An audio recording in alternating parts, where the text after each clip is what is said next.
Welcome to Wine Time Mysteries, where we talk about true crime, the paranormal, mysteries, and cryptozoology with a dash of comedy. This podcast contains adult themes and is intended for mature audiences only. Don't forget to click follow and tickle that little notification bell. Now, find a comfy spot. We're about to start today's episode.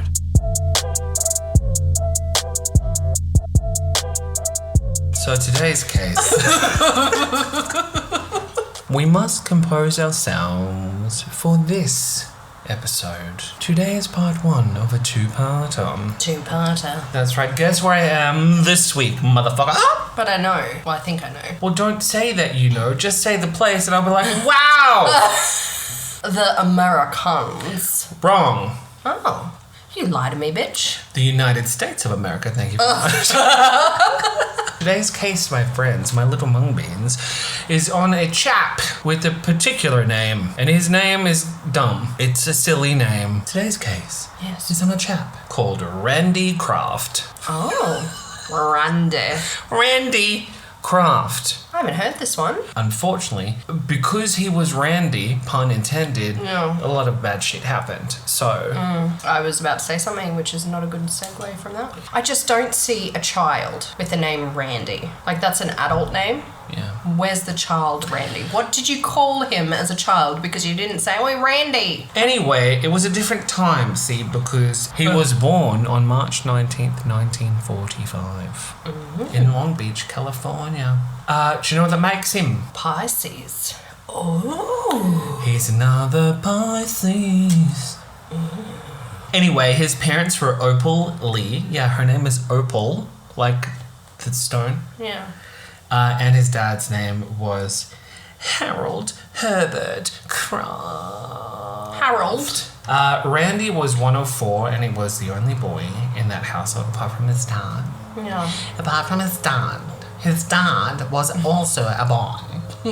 Oh. Named Harold. Oh. Yeah, a boy called Harold. It's a man. That was his daddy. Anyway, we're going to shorthand this thing because this little weasel's upbringing was not really anything super outstanding, and it's just to save time. So I did snip a lot of stuff out of there. The other thing is, his upbringing did not have any of the normal MOs that you would generally see when it came to a serial killer, which is really strange. Like, they did grow up modestly, which just means they're a povo. And then his dad was like a little bit distant and wouldn't normally go to like family events, that kind of stuff. Daddy wasn't there. Daddy didn't love me. But his mother, Opal, however, who kept herself very busy, would always dote on him, as well as his three other sisters. So it's not like he was in a house sans love, you know? Yeah, no mummy issues. Okay. Yeah, but with that done, let's go. So he was a bright child and was regarded as pleasant, and he would eventually date girls. Gross. On occasion. That's disgusting. But people suspected him of being a big old mo. What? Wasn't your mum's nickname Mo? Yeah, that's why I was like, and then it took me a while to go. He's not being accused of being my mother. No, that's why it took me a moment to go. Homo. Yeah. Randy would, however, state later that he tried to keep his homosexuality a secret, and that he did keep it a secret, but apparently he didn't do that very well. Well, everyone was expecting him of being a Nancy boy. In 1963, he would graduate 10th out of 390 students. So he was obviously in the top tier. Of that school. The schooling. So we're smart, yeah. Apparently earlier on, he was so bright that he's invited to do like accelerated courses at the junior high. So where's the smart ones as well, hey? Well, it's either the smart ones or the dense ones, but you can just never tell which one you're gonna get. I think it's more frustrating when they're smart, because it's like, you could have done things. You could have achieved so much in your life, you dumb fuck. He would also enroll in the Reserve Officers Training Corps. Oh, fucking dumb. And no, you're not. And he would regularly attend demonstrations in support of the Vietnam War. Now, for the children in the back, the US were super scared of... Do you know what that's going on? Communism. Okay. So what they thought was happening was that, what was, I guess, kind of happening was that communism was moving throughout the Asian countries, and America has always had an issue with Soviet Russia. Yeah. So they kind of wanted to get involved to prevent that from happening because they thought that was going to spread around and that before you knew it, everyone's a communist, blah, blah, blah, blah, blah, blah, blah. Spoiler alert, the US did not win the Vietnam War, though it also depends on who you ask because there's like the fact and then there's like what people say happened, and they're like, but we weren't defeated because we left before getting defeated. So you turned tail and ran, but you didn't lose, but you ran. I left, okay? Yeah. I Before decided. it happened, that was my choice. That's just very much what it is. Yeah. But the spin is real. Spin it however they want to spin it.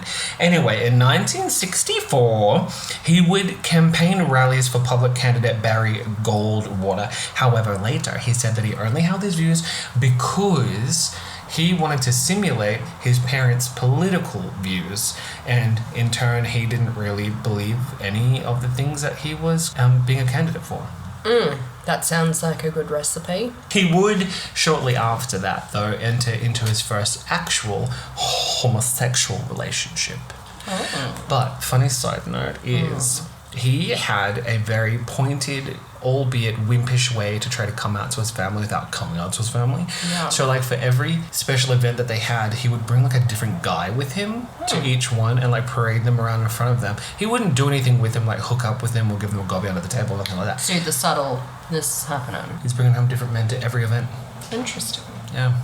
I'm just a little too direct myself. But surely you would be asking questions. Well, people already assumed, but what I missed out in the first part that I cut was that they did get involved with the Westminster First Presbyterian Church, and his mum even became something to the first deacon or whatever it was. So they were involved in the church. So it's the whole, I'm not going to feed into that side. Possibly ignore it exists, and then it doesn't exist, and I will just sit over here and I'll pray the gay away. Yeah, he likes to bring his mates around, that's all it is. He wanted them to ask the question so that he could admit to it instead of just, I hate the phrase manning up because women are actually tougher than men, but he just needed to grow a vag and do it, you know? Yeah. Pussy up, motherfucker. Yeah, pussy up, bitch.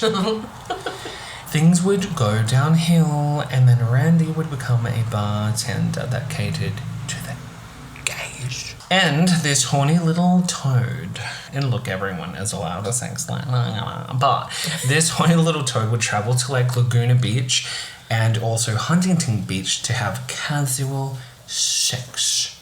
I just couldn't be bothered. Baby, let's cruise. Yeah, like the effort in that.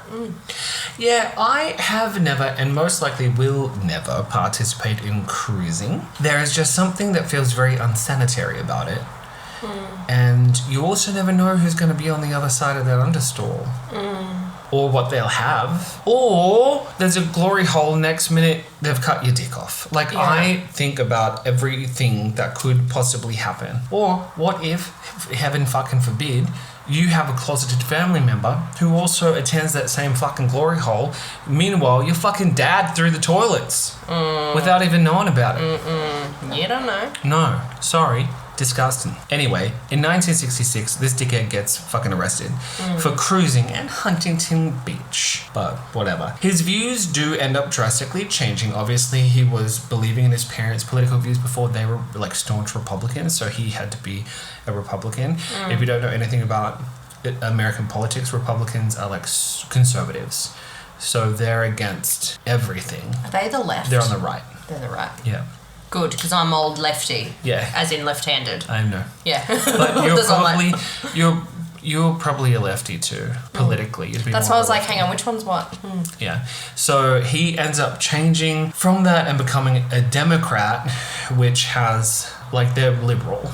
Basically, they've... I just like the middle. Let's just meet in the middle. Anyway, after all of his hard academic work, he decides to fuck it all away and throws caution to the wind, getting into drugs, heavy drinking, and gambling. He would end up doing a small stint in the US Air Force and came out to his family around the same time. So now he's not a little bitch. Now he's going to be like, I'm gay and proud. But he ended up getting discharged for being a Mo. So they claimed that it was a medical discharge. Because remember, homosexuality back then was considered a mental illness. Yeah. History is fucked. Well, present day's not much better. Yeah. Humanity is fucked. Yeah. In the end, his family would come to love and accept him for all of his homosexual ways. That's good. So, whatever. Anyway, so far, he does seem like a relatively normal, well-rounded person. He has had some highs, he's had some lows. By highs, I don't mean drugs, but then also, like, he's had some highs. He's had some drugs. So he's had some drugs. He hasn't killed any animals. He hasn't been labelled a rapist or any dirty anything at this point. So you have no reason to think, I mean, other than him being a Pisces, because let's be real, and my mum's a Pisces, but let's be real. Mum Pisces. Yeah, a lot of Pisces kill. Yeah. They're just very emotional people. That does not mean that either of our mums are going to kill anyone. Fingers crossed. Yeah, I think they're past the point of bothering. I think they're fine, yeah. They're just in that, I don't give a fuck. We love them. They're good. That is, however, until we get to March of 1970, when Randy bumped into Joseph Fancher. Of course, there's a hummus called... Yeah. At Huntington Beach. You know, the place where he was cruising for deer. Oh, it was good like deer. I feel so invested already. Don't get too excited. It turns out that Joseph had recently ran away from home. And Randy offered him a place to stay because he had an apartment that wasn't really that far away. And for some reason, he also told Joseph that he had this lady at his house that would happily have sex with him. Out of the blue. Keep in mind that Joseph Fancher is 13 years old. 1-3. 10 plus 3 is 13. Oh. 1-3. Oh, I don't like it. But, being a horny 13-year-old, he said, sign me up. Instead, he was drugged, beaten, and repeatedly sexually assaulted by Mr. Randy. I don't like it. Yeah, it gets worse, darling. So it's just like, boom. Almost like it's just out of the blue. There's no signs. There's no... I don't... Because it's not like you take a 13-year-old, whatever. You're not going to get money off a 13-year-old. So it's not like he was getting money for drugs or But gambling. he knew what he was doing. Like, it sounded like it was I've got a female. Like, He was lying. You're in the van with the candy, say, come hither. You know what you're doing. So that's... But, I mean, remember, he also was a politician. So, or I believe that he had intended to one day become a politician. So he knew how to talk to the people, and he made an offer that this little 13-year-old thought that they could not resist. Anyway, good news is Joseph didn't die. He escaped after Randy left for work, and witnesses called an ambulance because they saw him being all disheveled and like beaten up and shit, and he was incoherent. So they took him to the hospital, and his stomach ended up getting pumped. A report was done, and he said what had happened. Everything apart from the sexual assault. But yeah, so he missed that out because he was, one, embarrassed that he had intercourse with a man, whether intentional or not, and two, he thought that no one would believe him because he was accusing a man of doing that to another male. That's so fucked up. It's sad. It's very, very sad. So the police ended up going to the apartment. They were assisted by Randy's roommate, apparently, because he lived with someone. And they let him in. They did a search. But then it turns out that little Joseph kind of put his foot in it. We do that, us Josephs. That's what we do. We do that a lot. Can confirm. And he said, oh, well, I mean, he offered me the drugs and I took them of my own volition. So then what happened was he was no longer drugged against his will. They didn't have a warrant, so this search was now illegal. So it was admissible. Fucking hell. Come on. And that shit gets very frustrating very quickly. I'm surprised, though, back then that they even went to that house. Because I've heard of stories where it was they're gay. Yeah, so we're not gonna. So I'm actually surprised that the police... Well, I think it was more so that this one was like a 13-year-old that was claiming that he was drugged and beaten up. So because he didn't say sex happened, he just said I was drugged. And I was given alcohol, beep, bop, boop. Yeah. In 1971, he gets his forklift license and blah, blah, blah, blah, blah. He also ends up enrolling and graduating, wah, wah, wah, wah. I don't like gratifying. Is that the word? Is there a word gratifying? Sure. Okay. I do not like uplifting people's achievements when they're scum. Yeah. So we'll just mull over that part and we won't really worry about it. However, on October 5th of that same year, they found a discarded naked body near the Ortega Highway. A Long Beach resident named Wayne Joseph Duquette. I really like this surname Duquette. Wayne also worked at a gay bar, and this gay bar was named The Stable. Night, bitch. Another one in my asshole. No. He was last seen alive on September 20th. September. Hanging out with me too long. There will never be a day that it is called too long. He was last seen alive on September 20th, but due to putrefaction, they were unable to see any signs of foul play. But they claimed that the causality was acute alcohol poisoning just due to the alcohol in his blood. December 24th of 1972, during the early hours, Edward Daniel Moore, a 20-year-old Marine, was found dead beside the 405 highway in Seal Beach. An autopsy concluded that he had been pushed from a moving car. It also basically said that he had his wrists and his feet or ankles bound and that he had been beaten by a blunt instrument around his face before being garroted. Along with that, they found numerous bite marks on his body and a sock in his rectum. But was it like hanging out a bit or like... I don't know, I didn't see a photo. Why have you got to suck up his asshole? I get into it later. February 6th of 1973, an unidentified man between the age of 17 and 25 years was also found alongside Terminal Island Freeway in Wilmington. The victim had been strangled and was also found with a sock in his rectum. Is that your fucking calling card? Like, what the fuck? Might look Snap like your bum that. has flung a raspberry. What the fuck? What the fuck? It makes sense later, but 2 months later, on April 14th, Kevin Clark Bailey, a 17-year-old boy, was found beside the road in Huntington Beach. They said that he had been sodomized before his death by strangulation. I kept finding these articles saying that people had been emasculated, and well, I know what that means in layman's terms, right? To be made to feel like you're feminine or less than a man. I don't know what they mean by that because he wasn't alive, so it's not like he could have been like, he made me feel like I wasn't manly. So there must have been something done to... How was someone emasculated? If you know, please tell me, Zarling, because I don't. Yeah, so I don't really understand what that means. Yeah. But by July 28th, they found another 2 victims.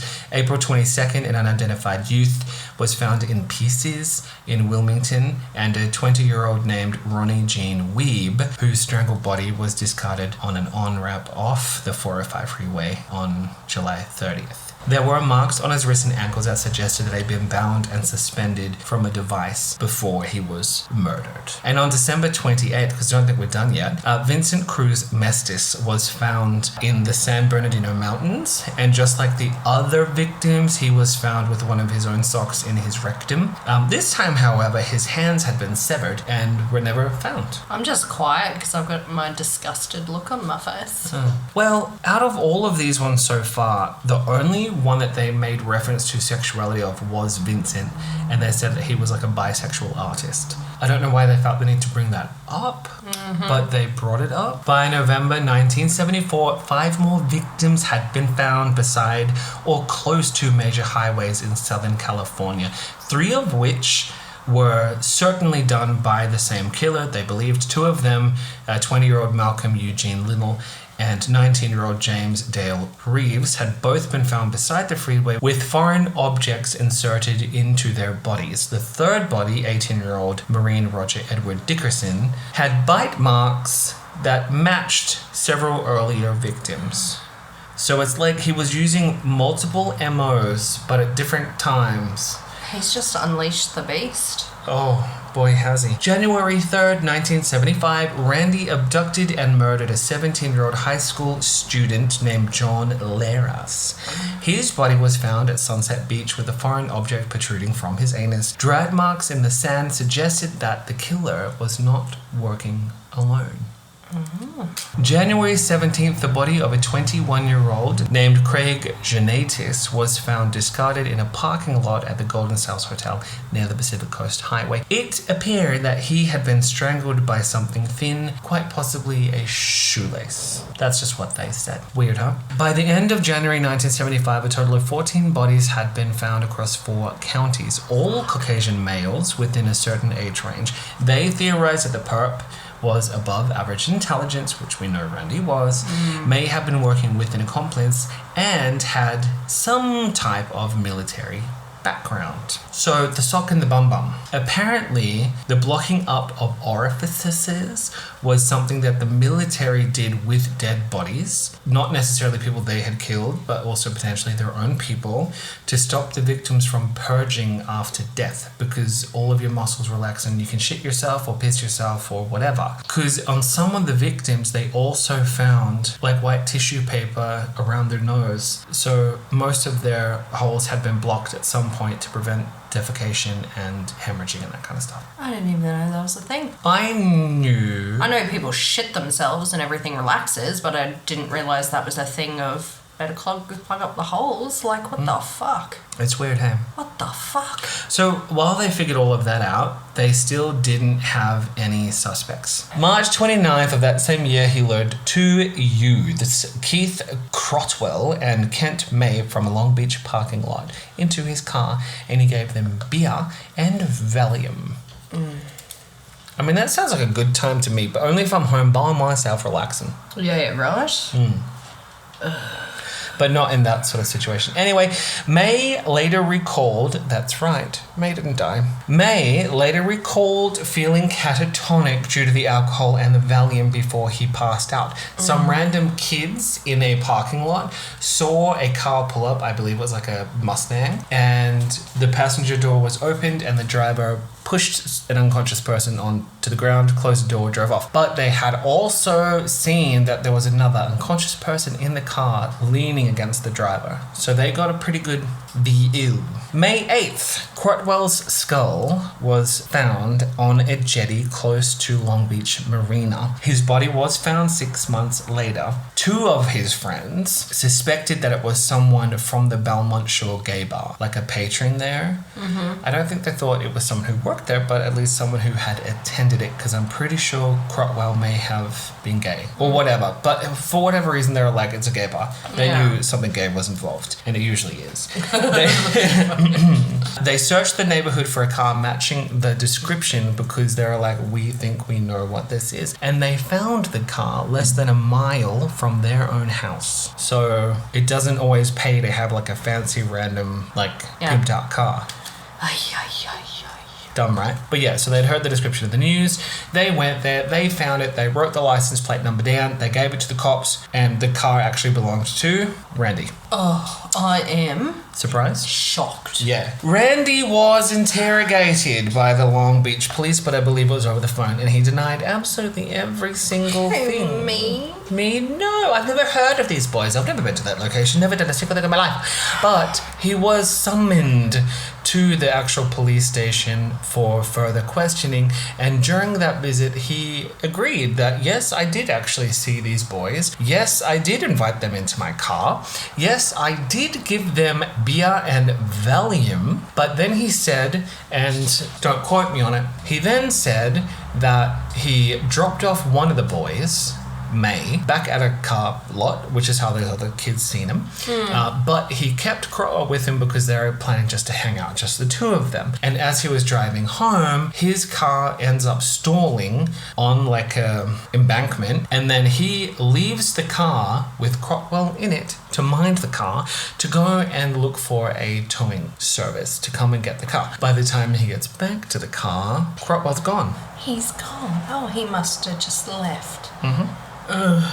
See, the police were like, you're a fucking idiot if you think we're going to believe that. So they tried to file a homicide charge against the homosexual, but the LA District Attorney's Office said, I don't think you can do that because the coroner has said that they believe that Crotwell died from accidental drowning. What? Because his body was found in a marina. So they're like, well, he drowned. You can't charge this guy. Why do you do this to me? Sorry. After this, Randy lay low. I bet he did. Yeah, some speculate it's because he had the eye of suspicion focused right on him. Yeah. They're like, we see December 31st, 22-year-old Mark Hall, which was described as his worst murder. Not making a joke of it because it is not funny. Hall was driven to a remote canyon where he was tied to a tree. Later coroners said that they found dirt and leaves deep down in his trachea, which means that maybe he was had his mouth filled with dirt before dying. I'm not too sure. They did rule death asphyxiation, so we can assume that that could have happened. But with what I'm about to say next, you have to figure out where that happened. So if they're claiming that was what actually killed him, then grab your nips. Sorry. They also said that there was evidence that he had been sodomized, that he had been, again, emasculated, and that his penis had been severed from his body and then inserted into his own anus. Nope. Fucking hell. I don't even have a peen and I'm just... Additionally, yeah, because it wasn't just that. Additionally, his chest, scrotum, nose, and cheeks had been burnt with an automobile cigarette lighter. Do you remember those coils? The ones you'd press in? Yes. In the car and... You're fucking... If you have a stroke or Bell's palsy on me right now, bitch. It was one time. One time. Oh. Yes, I remember those. Okay. And because I'm picturing it all in my fucking head. That's where I'm lucky I see nothing. Well, to make it worse, they're also saying that this was the same device that was used to destroy his eyes. Fuck off. Because they burnt them out of his head too. Fuck off. The autopsy report also listed numerous incisions on Hall's legs, which had been inflicted by a broken bottle. Apparently, he had been alive for most of this attack. I don't like you anymore. And on that note, that's where we end this episode. Fuck you. Cliffhanger. That means you're going to have to come back in part 2 No, can't make me. of Randy Kraft to finish the story and find out what happens. And with that said, I'm really sorry. I will say goodbye because Ashley's in her fields right now. See you later. Fucking bye. I love you, man. Please, bye. Love you. Bye. Goodbye. Oh my God. All right, bye.